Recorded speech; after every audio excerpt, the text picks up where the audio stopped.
Hello, Hi, Maddie. How you doing? I'm good. Good. Hi, Shell. I Yeah, so we have to choose another date for Yeah, could we do it the next day, the 10th? That's a Wednesday, or though you yeah, have I don't think we have Israeli dancing then. yeah. Hopefully that's in What my calendar. what are you rescheduling? The ritual committee in December. If not the week before. I have no problems with the week before. Oh, okay. I'm okay if you want to do on that Tuesday, the week before, the Yeah. second. Yeah. Hmm. That's okay That's with fine you? because the ninth I couldn't be there. Okay. All right, so I'll reschedule it for that night. Okay, Okay. great. Okay, Thank you. We thought that 7:30. might be too soon, but No, no, it should be all right because mhm. Hanukkah's like 2 weeks later. So, Yeah. yeah, Yeah. less than 2 weeks. So, Are you all right. canceling Sounds good. December 4th, Rabbi Popke?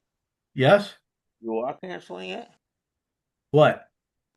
According to the bulletin, there's no class on December 4th. Is that true? Correct. Correct. I'm unable to be there. So for 2 weeks in a row, there's not going to be a class. Correct. Okay. Not on Thanksgiving. I'll be in Rochester, and Allison is having a procedure, so I need that day on the Okay, 4th. so the 27th is Thanksgiving, Right. and then the 4th is canceled. Correct. Yeah, Yehudi, you are blurred. I'm blurred. Yeah, and there's something in front of the screen. Okay, that's it. I'll see if I can do about that. Okay. Wonder why I Good got. afternoon, all. Hi, Rabbi Zucker. How are you? I'm good, thank you. Hope Good. Allison's okay. Oh, she's fine. She's fine. This is just something regularly scheduled, not a problem. Okay. So nothing on the 4th. Right. Nothing on the 27th and nothing on the 4th. Right. I apologize for that, but so. Ooh, let me start sharing the screen. That would be a nice idea, would it not?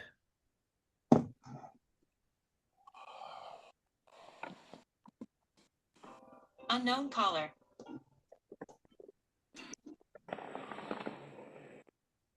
Okay. Good. I hope participants can see my excuse me, let me just there's so many things on the screen that it's very difficult for me to adjust.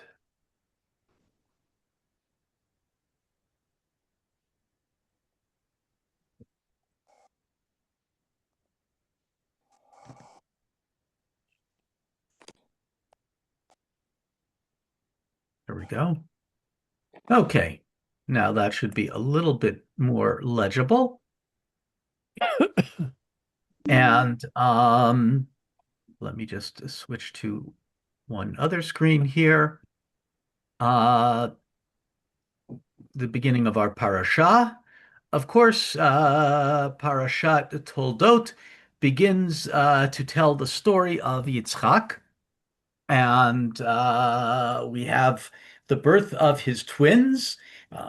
First of all, once again, the power of prayer. He prays on behalf of his wife, who is barren, which again is already a sign that the children will be special. Of course, she has twins. She's in a lot of pain. She asks God, and God said, "Don't worry, you know, two nations are in your wombs." Then he gives her a rather ambiguous oracle.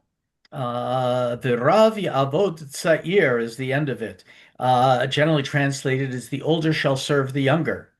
Uh, it could be read otherwise, but that's another topic. We've talked about the Yaakov and Esav many times, but it's important to note at the very beginning of the parasha, which begins Ve'ele toldot Yitzchak. These are the generations of Yitzchak ben Avraham, the son of Avraham.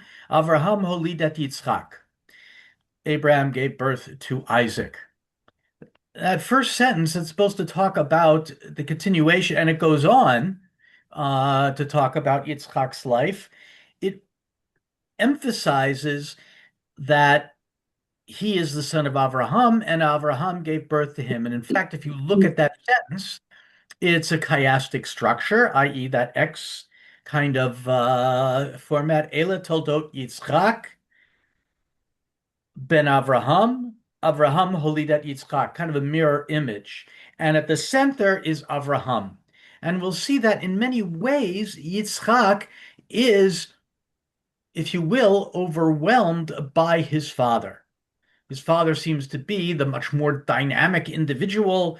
He is, of course, the founder, and we'll talk about this later on. But it's important to recognize that as we take a look, as we read the stories, the whole parasha, that we understand that. Now, more important, however, is what we're going to look at today, and that is not Shakespeare, but one of those stories that to some extent is a part of the parallel stories of his father Avraham. So in many ways, and we'll see that he's going to be very much following in his father's footsteps. So first of all, let's take a look. This is, of course, after the incident where he goes down because of famine to the Philistines, not all the way down to Egypt. He doesn't leave Eretz Yisrael. He goes down to the Philistines, and we'll talk about why that expression later on.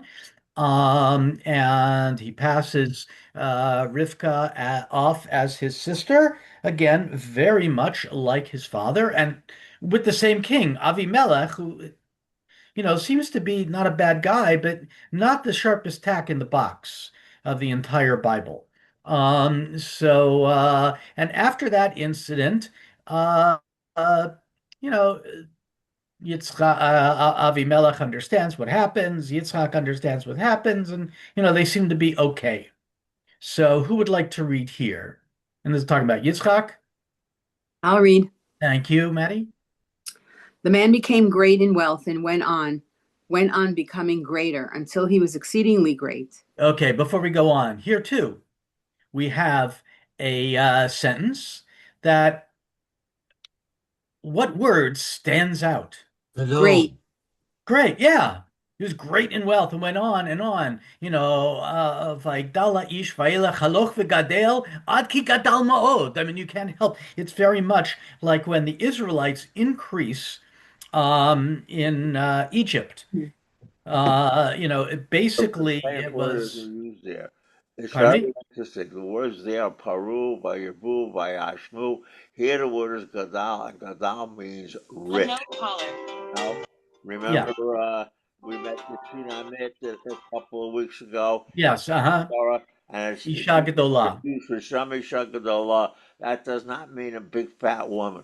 It means a wealthy woman. Okay. Yeah. So Eov is introduces Vayaha Ishahu Gadol Mikol B'nai Kedem. That means he was the richest man in the ancient Near East. So, we got to understand what's being said here. Because what's filling them here with envy is the fact that at a time of famine, he is managing to successfully produce 100-fold of what he sows.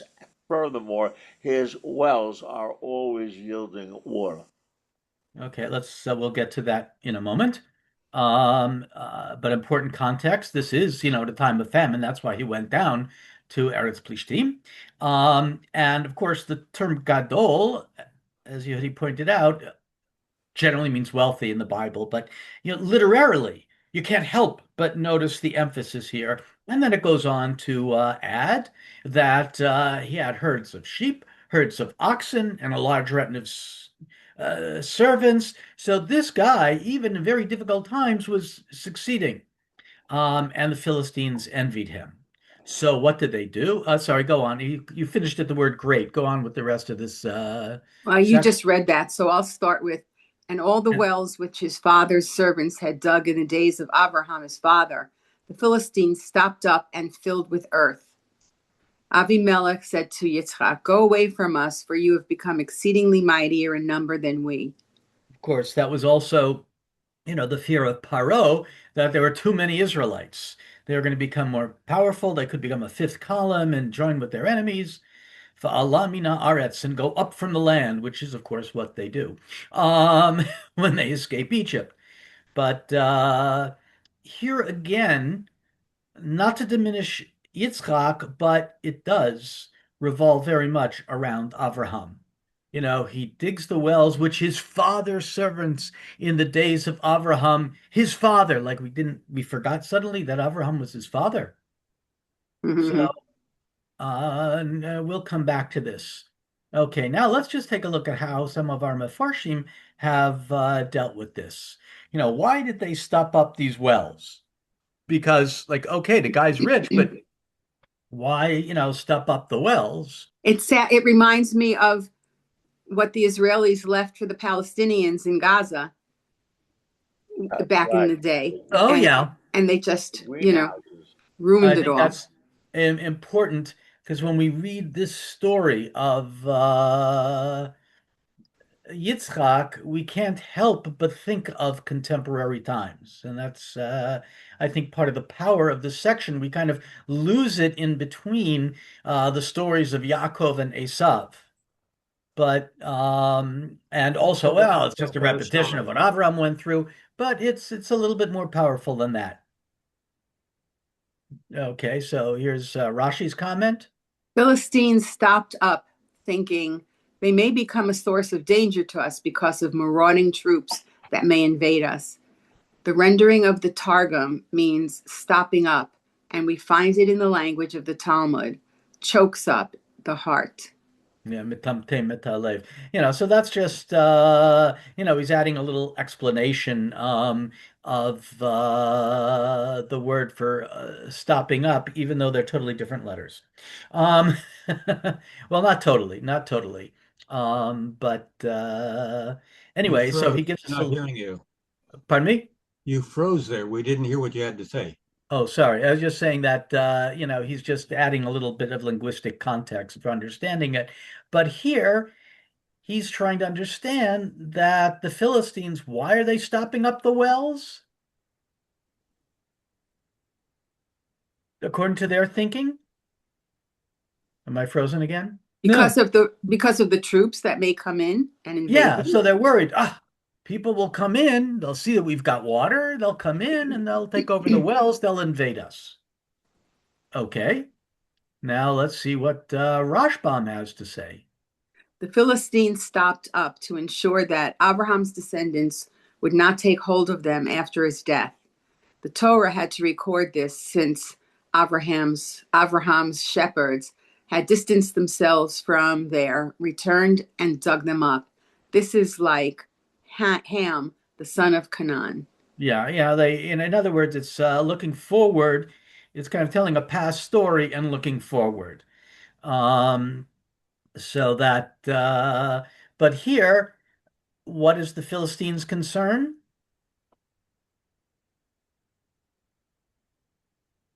Before they're worried about it would invite marauding troops or marauding bands. Hmm. But so here, what does Rashbam feel their motivation is? They didn't want Abraham's descendants to get them. Right, exactly. They want to take this resource for themselves. They don't want Avraham's family getting it. And now we go Yeah. on Well, it's to like, it seems so strange that Rashi would say something like that. It just yeah,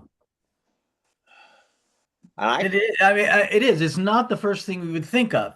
Like, oh, this could lead to invasion. Yeah, that's not the first thing we'd think of. Now, it is a famine, and Maybe so it's Rashi, I'm only conjecturing, but Rashi may be also implying things from his own time. We certainly see that in later on in the parasha. yeah, certainly. And Radak has yet a different interpretation. Go ahead, Maddie. All the wells. After Abraham died, the Philistines were no longer afraid of Yitzchak. Also, the Abimelech with whom Abraham had made the pact and who had restored the wells to Abraham had died. Why then did the Philistines stop up the wells? They thought that in the near future, Yitzchak would grow in power and ability as his father and would appropriate these wells. Therefore, they stopped them up as they thought that the wells would be neither for him nor for them. Okay, so basically, they're right now they feel they're strong enough. They realize that Avraham, they acknowledged then that Avraham was very powerful and very strong. At the moment, they weren't really afraid of Yitzchak. Who is this kid? He doesn't have that much. But let's make sure that he can't get it.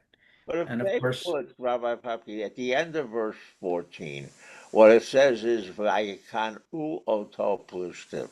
So I'm going to assume that the next thing that's written is going to be a manifestation of envy and not a manifestation of fear that somebody else is going to beat them to it. In other words, it's awfully hard for, that's why I find what Rashi says to be very strange. Okay, it doesn't fit what the text seems to be trying to say here. What the text is saying is that he's doing better all by himself than the whole lot of them are doing collectively.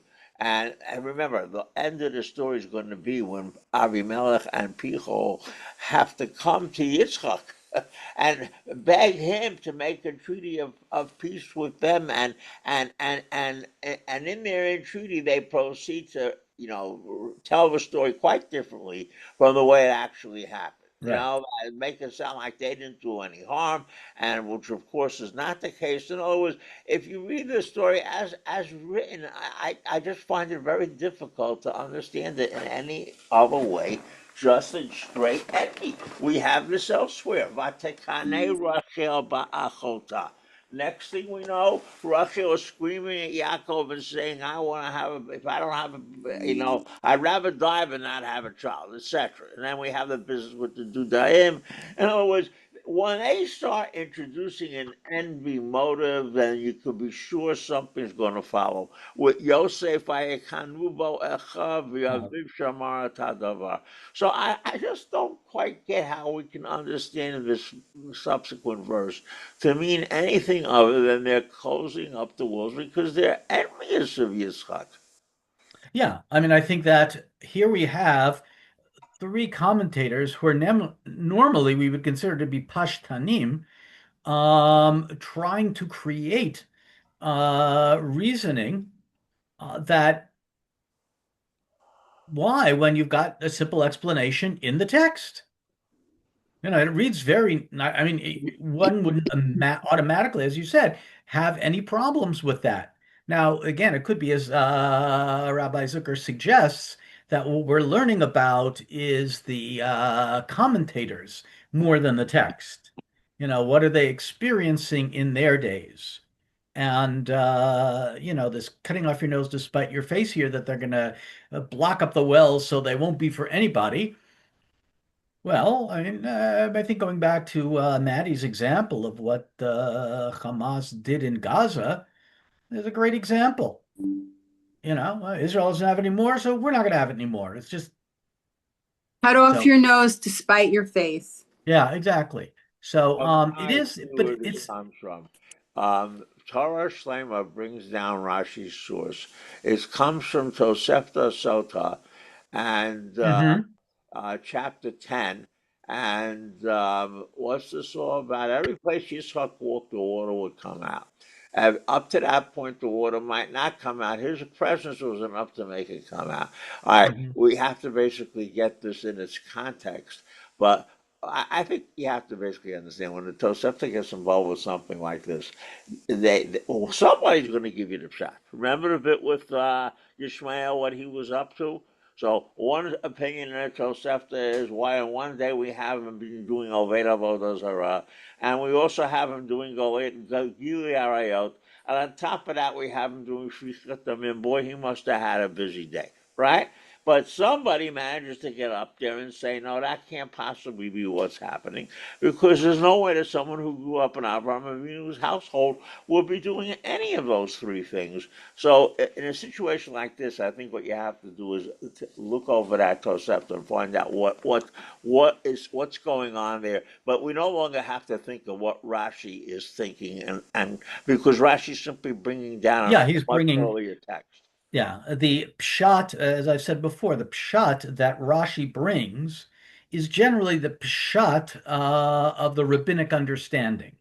Not to say that, because Rashi is certainly aware of midrashic readings, and he very often says "uva agadav midrash agada." He's aware, he's fully aware of reading the text in different ways, but his masterpiece was his commentary on the Bavli, on the Talmud, and that he brings in, what he brings to the Torah is the rabbi's understanding of the Torah. I mean, not exclusively, but that's overall part of his message.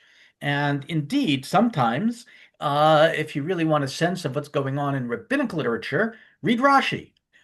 First of all, if you're studying Talmud and you want to know what's going on, you have to read Rashi. But if you are reading Tanakh and want to understand, okay, how does this understood in later Jewish tradition? Rashi is the place to go, not only because he was the major commentator, but because he was the one who was able to bridge these worlds. Rashi wears Talmudic glasses. Yep.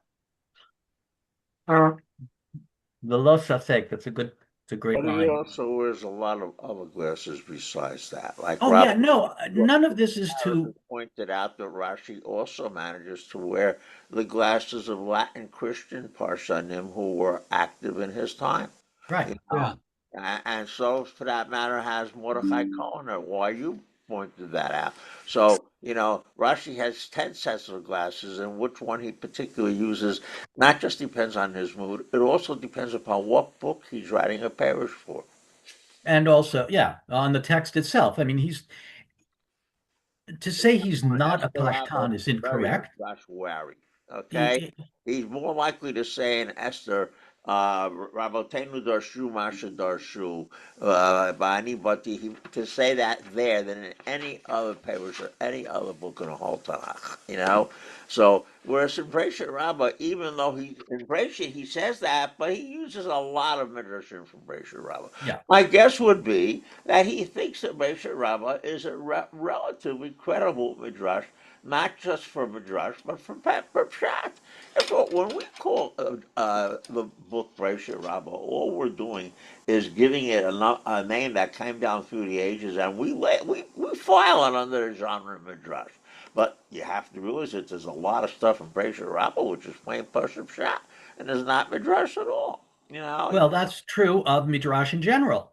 Yeah, but I'm Not saying all some of them are Midrashim, much more into it than others. Okay, that was my whole point. Okay, a book like Pirkei Rabbi Eliezer is not into pshat at all. Okay, it simply isn't. You know what I'm saying?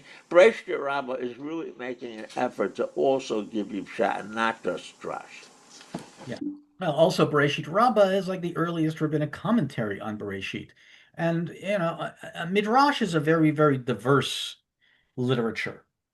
Indeed. And there's all kinds of midrash. We know that also the earliest midrashim on Shmot, Vayikra, Bamidbar, Devarim, the books that contain collections of law,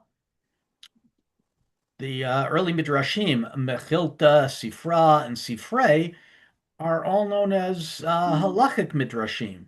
Well, Mechilta most definitely, and Sifrei are certainly not just concerned with halacha. But that's their focus is a little bit different than some of the later midrash, and certainly, and Bereshit Rabbah, absolutely. I mean, it's an early commentary, and midrash in general. Listen, even in the Zohar, they don't always come up with Kabbalistic interpretations. They sometimes just the Zohar as well draws on rabbinic literature, and sometimes they're content with the rabbinic commentary. I think that, I once took a class with Elliot Wolfson, and he started asking all the people why they were taking the class.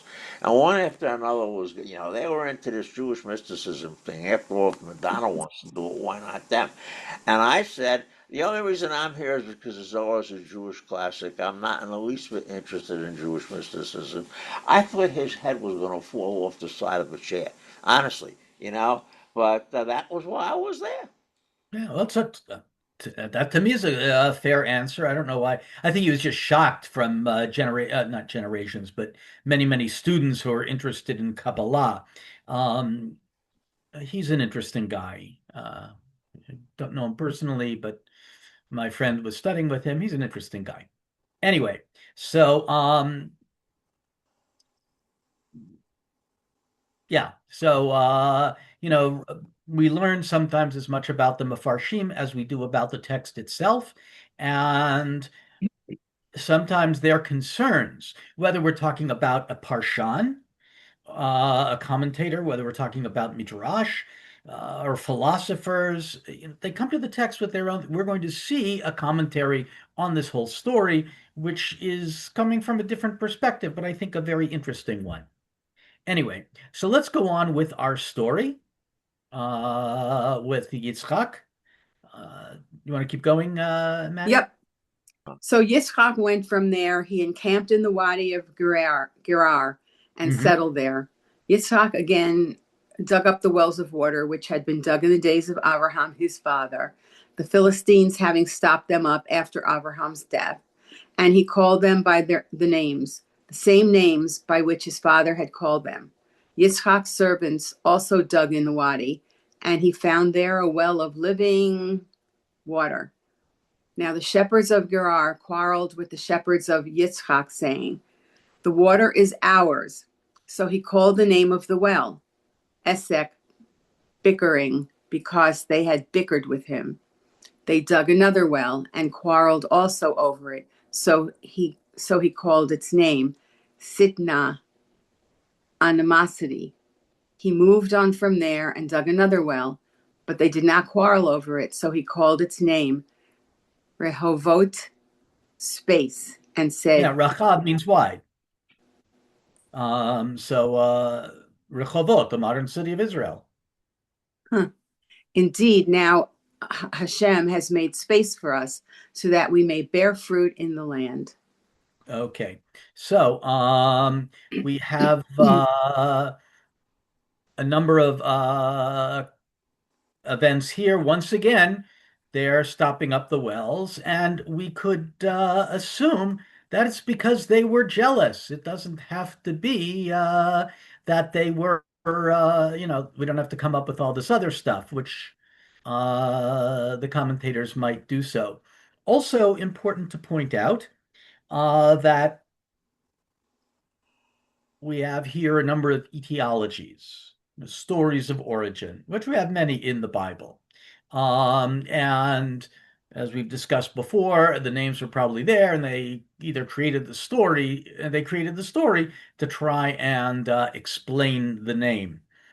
So you have within this narrative, within this tale, our series of tales of Yitzchak, a number of etiologies.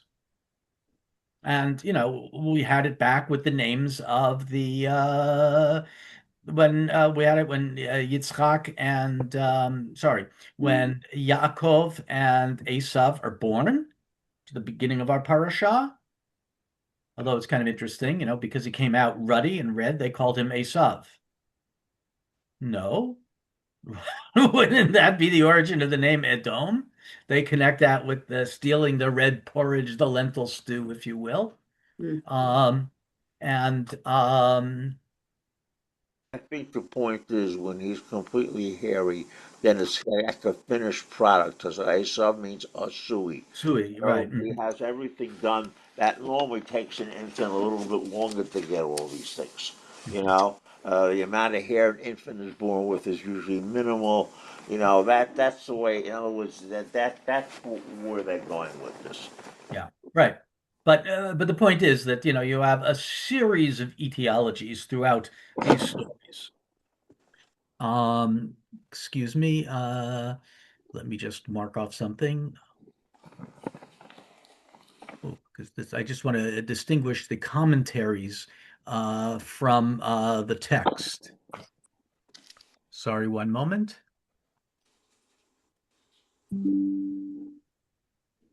Okay. And I see I didn't finish translating here. The best part of the story is what's coming up. Yeah. Here we have a commentary of Ha'emek Davar. It picks up on him calling the wells by the names that his father had called them. Vayikra lehen shemot, etc. He called them by name. Leman lo yuchlu la'arer alehem. They would not be able to argue about it. To Or claim them. raise problems about them. Acharei asher kfar hechzik behem bimei Avraham b'li iror, because these names they were already agreed to in the time of Avraham. So, he's using the same name, saying this is not something new. I'm not stealing anything that wasn't already mine. Now, an important little comment here. Oh, sorry. This is never mind. This is actually part of the text here. Vayal Misham Be'er-Sheva. So after all these incidents with the wells, he comes to Beer-Sheva. Just finish up with this, Maddie. He went up from there to Beersheba. Now Hashem was seen by him on that night and said, I am the God of Abraham your father. Do not be afraid, for I am with you. I will bless you and will make your seed many, for the sake of Abraham my servant. He built an altar there and called out the name of Hashem. He spread his tent there, and Yitzchak's servants excavated a well there. Okay, so this is also something we see in the Avraham stories. Yeah. That when Avraham goes through Tsuris, after that Tsuris, God will appear to him and reassure him. So here too, Avraham, God appears to Yitzchak, and God, the divine identifies itself and says, listen, I'm going to be with you. Don't be afraid. My promise still holds. Very important statement, that Al-Tira. That's one of the most important statements that Hashem can say to a human being in the whole Tanakh. Yeah, there is an Israeli song that is and dance Al-Tira of the Yaakov from prophetic writings. Al-Tira Avdi Yaakov. Yeah, but what I'm saying is that's Yaakov, but it's still, and it continues. In other words, Al-Tira is a statement that basically Hashem is saying to someone who obviously got good reason. In other words, the first person to whom that said to was Avram after the war with the four kings. Al-Tira Avram Anochim Again L'Chach. But then from that point on, a study could be done just to see, what are the circumstances that bring about such a reassurance on the part of Hashem. It's a really big statement in terms of Tanakh, not just in terms of narratives. You'll see it in Tehillim. Lo tirami pachad laila mechetya uf yomam. At the Red Sea, Moshe al tiro hit that Yishuat Hashem. So as soon as you hear a phrase like that, you know very well that something is going to happen that's going to bring about a favorable outcome for the person who's being spoken to. Yeah, so that's why this is, again, we lose some elements of Yitzchak's story because once we have Yaakov and Esau, that's where our focus is. But there are very important things that are happening here. This is one of them. And I think Yehudi's making a great point that this is a very powerful statement. And again, it is very much, we see the drama of the promises to Avraham is, are they going to be fulfilled? Are they going to, are the patriarchs and matriarchs going to have children? Are they going to be in the land? And that is constantly threatened, and God has to constantly reassure the patriarchs and matriarchs that, yeah, I'm here, I'm listening, I'm paying attention. Okay, Shel, would you like to go on here? Sure. Radak commenting on this section? He went up from there to Beersheba. This was not far away from as Gerar. Gerar, as we already explained. As to the reason for the expression, he went up, the reason for this is that the Eretz Yisrael was spiritually higher than the part occupied by the Philistines.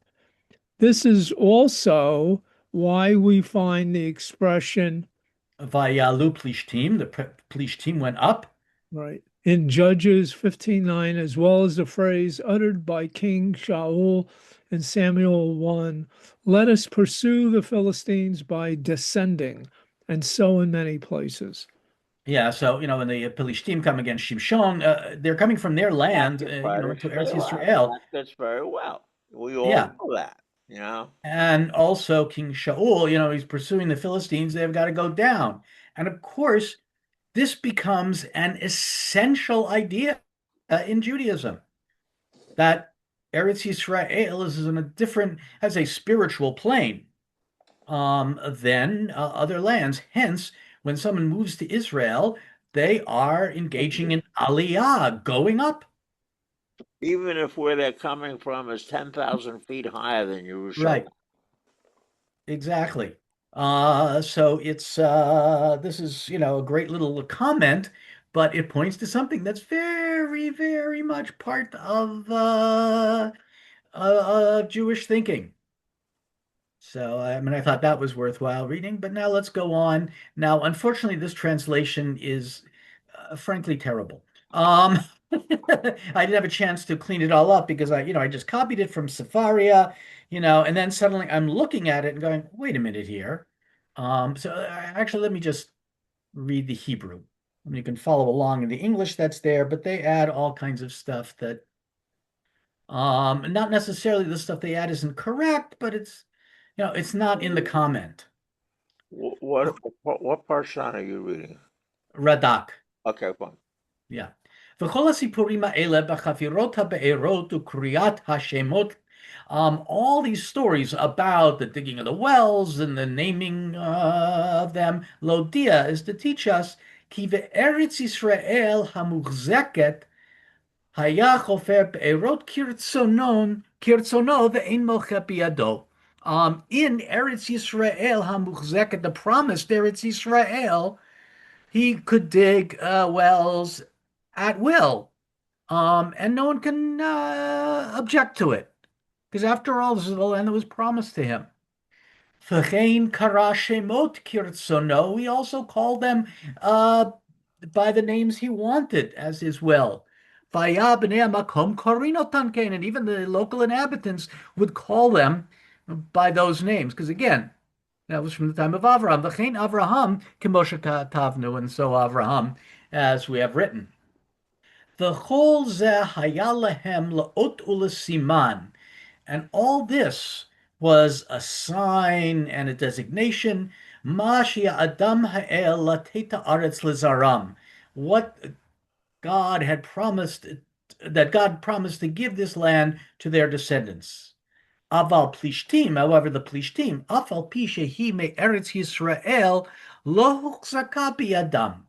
However, the land of the Philistines was not necessarily promised to their hands. I think it's better to say not so much wasn't promised to them. It was, but they weren't able to actualize it in any meaningful way. In other words, one of the big things about this is, after all, what's this book about? It's the book about the promised land, right? Right. That's what we've got to say for Bereshit. Promises, promises. But as we go on in the story of the Tanakh, we find that there's four types of land: promised but not conquered. Okay, that's what we're talking about right now. Promise Mhm. and conquered, that's Joshua. Then there's conquered but not promised, that's B'nai Gad and B'nai Reuben. And Hmm. on top of that, of course, there's not promise nor concord. You know, so I think what Radak is trying to say is that at no point, let's put it this way, at no point could we ever have a century during which we didn't have to bother with the push tip. Yeah, during David's later days and in Solomon's days, we didn't have to bother with them. But after that, we had to bother with them. Chizkiyahu still fighting with them. Okay, and so they were always a constant irritant in the side, very much Right. like the Arabs are today, you know, or the Palestinians who've adopted the Philistines' name. Okay, you know, either way, what I'm saying with this is when he says "Huchzaka b'yadam," it means they weren't able to establish chazaka over it. That's I think Right. what Radak. Okay. Yeah. No, I was trying to figure out because that's normally how you would translate it. And I was using promise because yeah, they had a little bit of that in the translation. Anyway, um, lo suka biyadam. Lefichach rabu imahem al hagvul, and they argued with them about the border. Again, we read these stories or read the commentaries and recognize this is not exactly just in the past. Um, uh, וכל זה להודיעם שלא תהיה מוחזקת בידם כולה.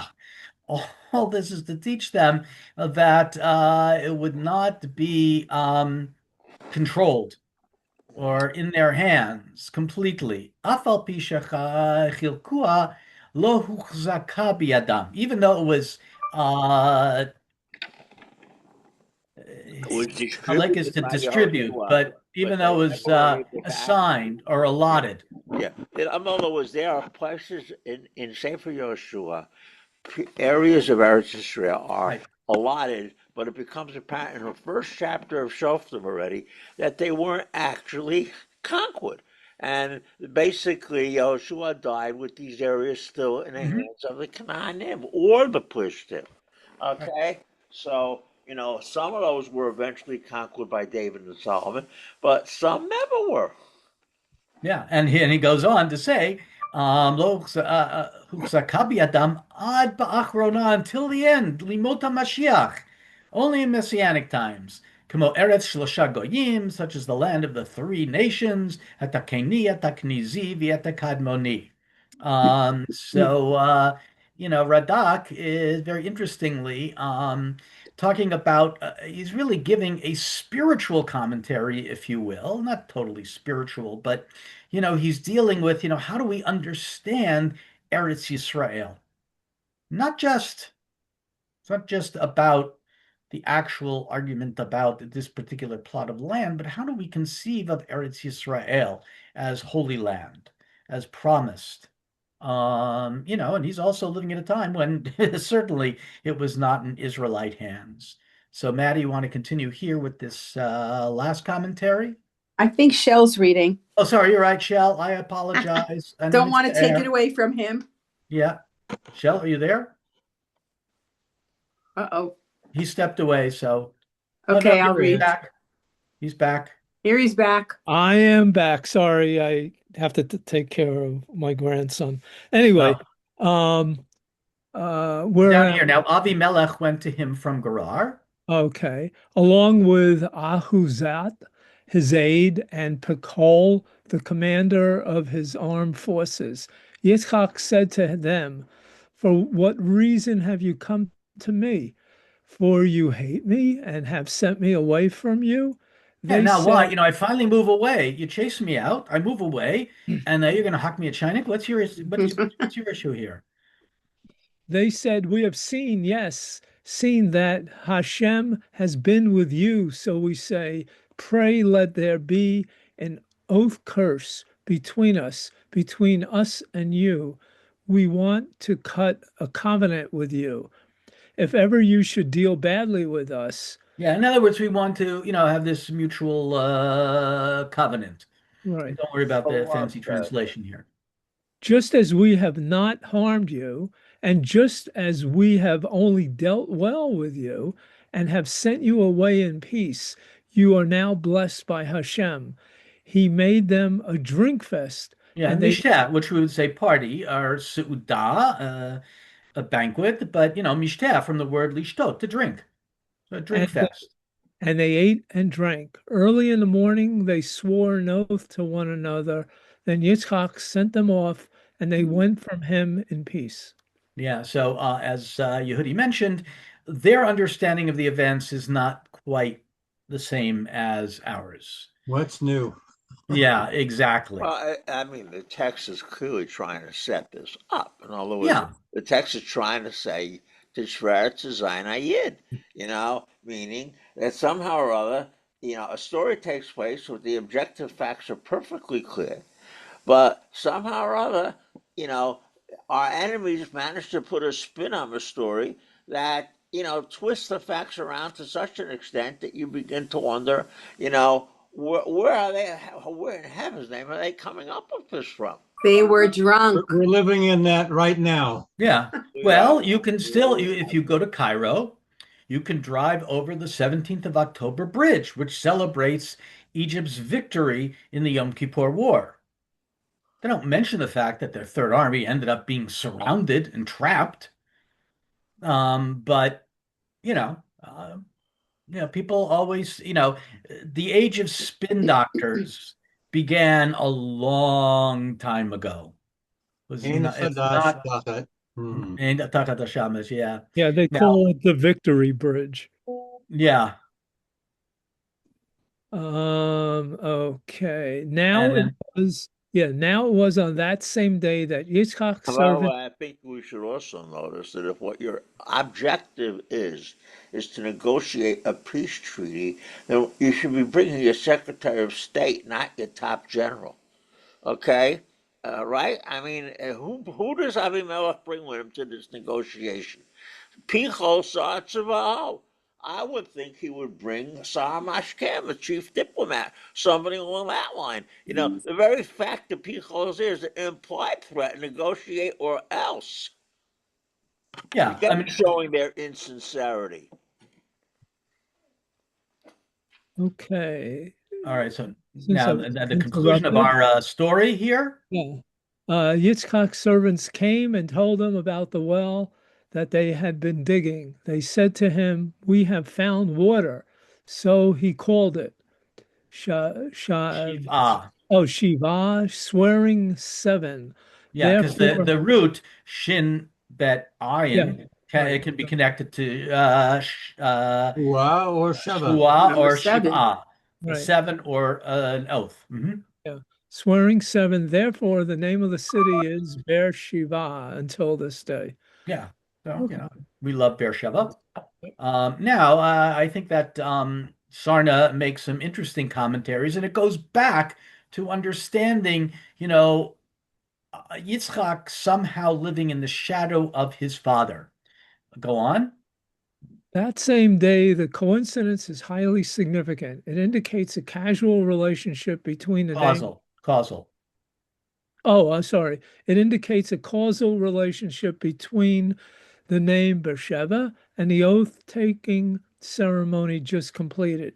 One would expect then that the well would be called Shuva'ah, which, Shavua, yeah, Shavua. Shavua, not right. Shavua. That's a week. I know. Um, Shavua, Shavua, which is the Hebrew term for oath rather than Shiva, Siba. Uh, Sheva, Sheb, okay, Shiva. Sheba, That's how the Hebrew is pronounced. okay, which means seven. The anomaly proves that the present story presupposes a knowledge of the earlier one involving Abraham and Abimelech, as recounted in 21:20-14. There, the number seven predominates. Moreover, the names Abraham and Abimelech occur in the present chapter precisely seven times each, just as they do in the first story. Accordingly, our narrative about Isaac entails implicit wordplay on Shiva and Shavua. Shavua, which is intelligible only in the context of the earlier narrative. This leads to the conclusion that verse 33 is not intended to suggest that Isaac first coined and applied the name Sheba, but rather that he endowed the name previously given by Abraham with new contemporary meaning and that he gave it currency. As verse 18 notes, Isaac made a practice of giving the wells the same names as his father had given them. Yeah. So I think a very good commentary by Sarna. And now a contemporary reading of this story. It comes from the book, which is called Our Father. I don't know if anybody can see this, if I'm holding it up properly. Our Father's Wells. Okay. Um, a personal encounter with the myths of Genesis by Peter Pitzley. Dr. Pitzley was my teacher at JTS. He began in the field of English literature and teaching at a number of universities, and he's since developed the practice of psychodrama, bibliodrama, where as part of the therapy, people go, relate to different characters and try and tell the character's story through their own experiences. And Peter used to do this in class with us. He would assign us different biblical characters or read biblical stories, and we had to be the characters and be interviewed. And it wasn't just telling what's in the story, but thinking about how would we react. But so it's important to recognize that this is coming from a modern psychological perspective. Don't necessarily read this as pshat. However, I think he is very, very insightful in what he has to say. Yehudi? The Septuagint reads as if it was read Shavua, because with the four consonants, you could read it that way just as Yeah. well. And the Septuagint says they called it oath.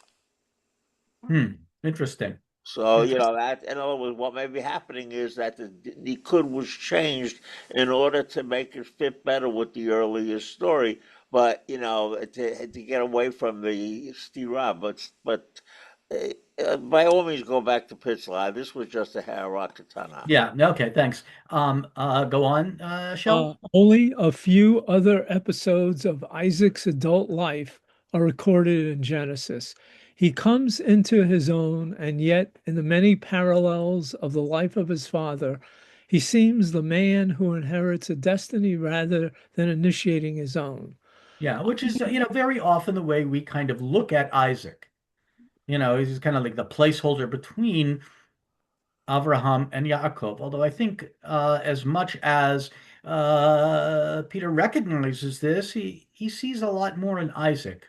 Go on. Isaac is the son who returns and repairs the work of the father.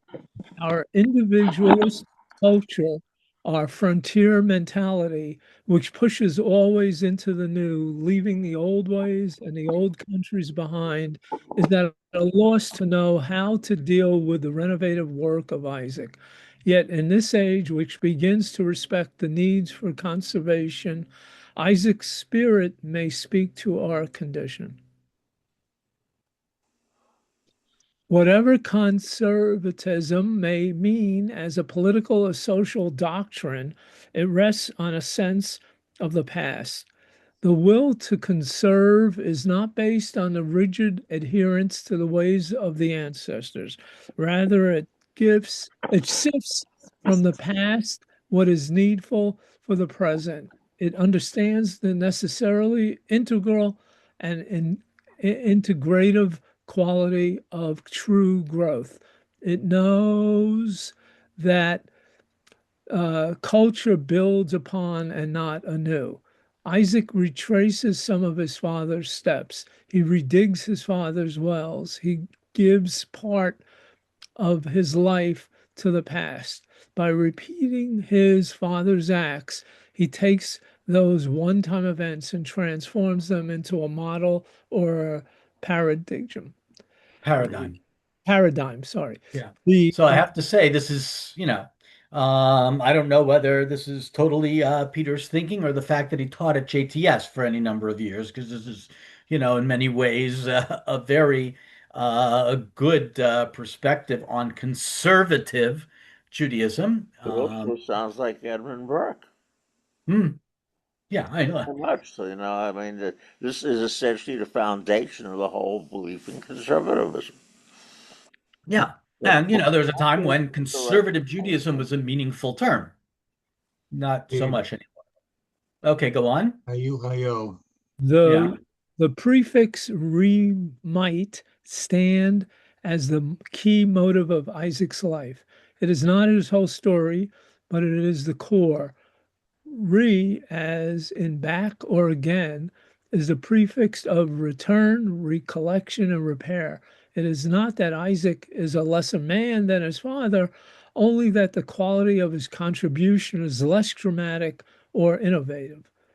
Further, Abraham is great because he is fired into his own destiny by a force apparently eternal to him. Isaac is moved from within. No one bids him undertake his work out of repair. It is in his heart to do it. Without him, the wells of Abraham would have remained stopped up. Without him, the stories of Abraham, the legacies of Abraham would have passed onto oblivion. Isaac is the man who preserves the past, carries it into the present, and passes it on to a future. He is the middleman, the inheritor, whose relation to the past is full of respect. Yeah, I would say this is not a bad message for our world today, but Mhm. mhm. But Isaac does not merely retain the past as a memory, it lives again in him. He reanimates his father's work with his own energy. Abraham's servants dug Abraham's wells, but Isaac redigs those wells with his own hands. A little bit more midrash here. His servants will go on to dig the wells, and he will name in his time, but he alone unstops the springs from his father found. And more, he gives them names that his father had given them. Isaac keeps the song lines alive. Song lines comes from Aboriginal culture that the ancestors sang the world into existence. They would, people will go on walkabout and they will follow these song lines. Very beautiful notion. And my teacher, uh, okay, Gilman, Rabbi Neil Gilman, alav shalom, talked about the command to Avraham. Kumitalech ba'aretz, l'orkach l'orechbach. Go up and walk about the land. It's within its breadth. Avram goes and walk about, he makes the land his own through his own song line. So that's just what they're referring to. Anyway, go on. Also, up to now in this parsha, we have been introduced to Yaakov, and Yaakov comes across at first as somebody who is going to be rebelling against the legacy of Abraham. Yep. The first that we meet him is extorting the Bechorah out of his brother on the basis of the fact that either you give it to me or I'm not going to basically give you water to drink, anything to drink, even though you're famished. And that doesn't strike us as a person who's the ra'ui person to keep on Avraham Avinu's the way the story is set up, the way we have it now. I realize, I just got the other day that new thing from Torah. The Bereshit set up according to the sources, but Oh, if you yeah. look at it the way it is, right, the way we have it, and I don't think there's too much question that the subversive activities of Yaakov are introduced before we read the conservative activities of Yitzchak. And again, they're reintroduced right after we finish the conservative. Okay, I hate to cut you off, Yehudi, but I do want to finish this one section Go on. because I think there's a lot more to your Without about. Yeah. Without the drama and the fanfare of the Abrahamic initiations, Isaac has his own modest epiphany. The mystery of the Father becomes present for him, and God repeats for his ears the great promise he made to Abraham. The promise is renewed for Isaac in his generation and now devolves on him. To carry this mysterious burden through time demands that it be kept vitally alive in every generation. Isaac is a true son of his father, and like his father, he recognizes the significance of the apparition. Like Abraham, he now builds an altar. Like Abraham, he calls the Lord by a name nowhere recorded. Yeah. So I think Peter's insights here are just, he brings, again, it's a modern psychological reading. And Very good. I first he time I read stretches the that. shot a little bit at times, but he, I think, is doing a great job, and brings a great deal of insight to the reading of this text and our understanding of Yitzchak. Of course, what Yehudi was saying, we're part of the question about what's going to happen to this promise is like, we look at Yaakov and Esav, and Yaakov does not look like the guy who's going to take over. In fact, one of the great elements of Fox's translation is he translates Yaakov, his way of using the Hebrew and then an English translation, with the slash line, Yaakov heel sneak. He's called Yaakov because he grabs the akev, the heel of Esav as they're coming out of the womb. But he is kind of a heel sneak, and he has to go through a lot before he is worthy of a new name of Yisrael. So, and it Rick also might makes say going that back. name that I he didn't was referring discuss this one, but the beginning of the parasha, the oracle to Rivka, is a little bit ambiguous. The Ravi Avod Sa'ir. What does that really mean? And I think that's part of I think it's deliberately ambiguous because that's the question, you know, who's going to take over for Yitzchak? Especially with, it seems to be Yaakov, but does Yaakov really deserve it? He does not come off as a great guy. Not for a while.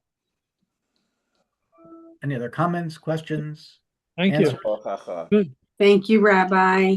Have a great Shabbat day. Shabbat Shalom. Shabbat Shalom, everyone. And happy Thanksgiving. That too, Right. indeed. Yeah. Hodu Lashem. Kane. Kol tov.